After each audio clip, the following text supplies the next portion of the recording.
Igitabo kya Yobu eshura 16 okugarukamu kwa Yobu.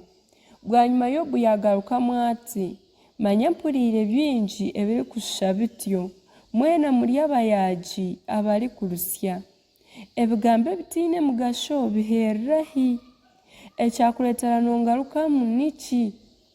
Kurunogira ngu nimwe muri nkanye nk'abasize kugamba nkimwe. Nyungayunga ebigambo byokubapatika, mbazongoleza omutwe konka nk'abagumize n'akanwa kanje n'ebigambo by'orurimi rwanje bibatubiza aha busaasi.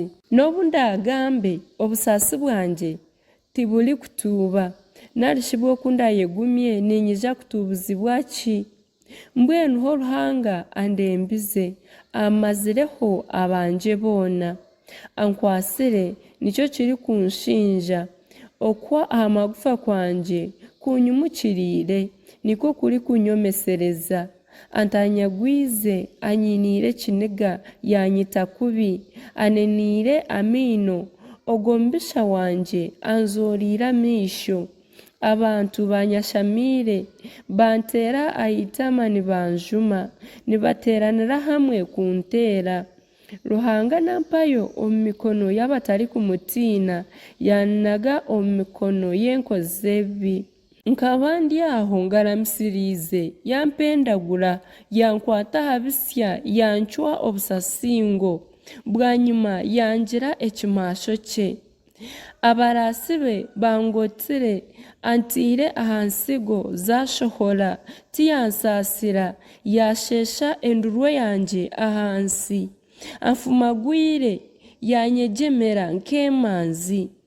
Omubiri gwanje ngubanzireho ebiguniya, n'ihembe ryanje naribika omu itaka. Amisho ganje gahonirwe okurra, n'ebisige byanje byeririmba. N'obu engaro zanje zirabe zitiine itima, n'okushaba kwanje kushemire. Iwe nsiwe otatabe shagama yanje, kandi okutaka kwanje kureke kugira ahu kwaturiza. Nambwenu reba, omujulizi wanje ari omu iguru, n'omwema wanje ari ahaiguru.